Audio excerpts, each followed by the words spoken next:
It's me Rizwan. അപ്പം top and ഫൈവിലേക്ക് നിങ്ങൾക്ക് എല്ലാവർക്കും സ്വാഗതം ഫ്രണ്ട്സ്. അപ്പം നമ്മൾ ഇന്നത്തെ വീഡിയോയിലൂടെ നോക്കാൻ പോകുന്നത് എംബഡിങ് എന്ന ഒരു സെറ്റിങ്സിനെ പറ്റിയാണ് നമ്മൾ ഇന്നത്തെ വീഡിയോയിലൂടെ നോക്കുന്നത് ഫ്രണ്ട്സ്. അപ്പോൾ ആ സെറ്റിങ്സ് എന്താണെന്നും അതുകൊണ്ടുള്ള ഗുണം എന്തോ ഇന്നത്തെ വീഡിയോയിലൂടെ നിങ്ങൾക്ക് പറഞ്ഞുതരാൻ പോകുന്നത് ഫ്രണ്ട്സ്. ഇത് വളരെ ഉപകാരമാവുന്ന ഒരു വീഡിയോ ആണ്. വീഡിയോ മൊത്തം കാണുക ഫ്രണ്ട്സ്. അപ്പം വീഡിയോയിലോട്ട് പോകുന്നതിന് മുമ്പായി എൻ്റെ ചാനൽ സബ്സ്ക്രൈബ് ചെയ്യുക, കൂടാതെ ബെല്ലൈക്കൺ കൂടി എനേബിൾ ചെയ്തിടുക. അപ്പം നമുക്ക് വീഡിയോയിലോട്ട് പോവാം. അപ്പോൾ ഗൈസ്, എന്താണ് യൂട്യൂബ് എംബഡിങ് എന്ന ഒരു സെറ്റിങ്സ്?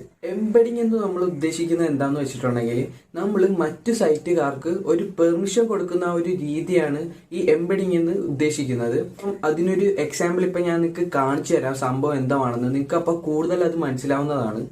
അപ്പോൾ ഫ്രണ്ട്സ്, നമ്മൾ ഈ ഒരു വീഡിയോ വെച്ചാണ് നമ്മൾ എക്സാമ്പിൾ കാണിക്കാൻ പോകുന്നത്.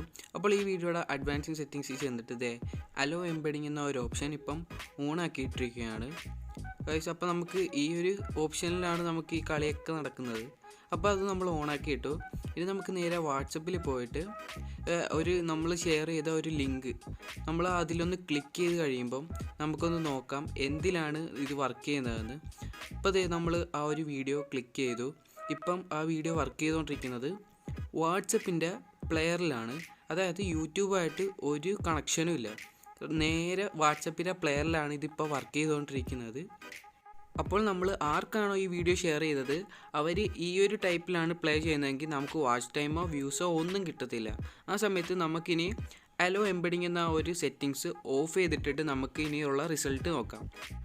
അപ്പോൾ ആ ലിങ്ക് നേരെ ഡയറക്റ്റായിട്ട് യൂട്യൂബിലോട്ട് പോയിരിക്കുകയാണ് ഫ്രണ്ട്സ്. അപ്പം ഇങ്ങനെയാണ് നമുക്ക് വാച്ച് ടൈമും വ്യൂസൊക്കെ കിട്ടുന്നത്. ഇതാണ് നമ്മുടെ എംബഡിങ് എന്ന ഒരു സെറ്റിങ്സിൻ്റെ ഓപ്ഷൻ എന്ന് പറയുന്നത്. നിങ്ങൾ എപ്പോൾ വീഡിയോ അപ്ലോഡ് ചെയ്താലും ഈ ഒരു സെറ്റിങ്സ് ഓഫ് ചെയ്തിട്ടിട്ടേ വീഡിയോ അപ്ലോഡ് ചെയ്യാവുള്ളൂ. അപ്പോൾ ഗൈസ്, നിങ്ങൾക്ക് അപ്പോൾ മനസ്സിലായില്ലേ എംബഡിങ് എന്താണെന്നും അതിന്റെ ഉപയോഗം എന്താണെന്നും നിങ്ങൾക്ക് ഈ വീഡിയോയിലൂടെ മനസ്സിലായി കാണുമെന്ന് വിശ്വസിക്കുന്നു. എല്ലാവർക്കും അറിയാത്തൊരു കാര്യമാണ് ഈ എംബഡിങ് എന്താണെന്ന്. അപ്പോൾ അറിയാത്തവർക്കൊക്കെ ഇത് വളരെ ഉപകാരമാവുന്ന ഒരു വീഡിയോ ആണ് ഫ്രണ്ട്സ്. അപ്പോൾ വീഡിയോ ഇഷ്ടപ്പെടുവാണെങ്കിൽ തീർച്ചയായും ലൈക്ക് ചെയ്യുക, ഷെയർ ചെയ്യുക, സബ്സ്ക്രൈബ് ചെയ്യുക. ഇതിൽ നല്ല വീഡിയോ ആയിട്ട് നമുക്കിനിയും കണ്ടുകിട്ടാം. അതുവരേക്കും ബൈ.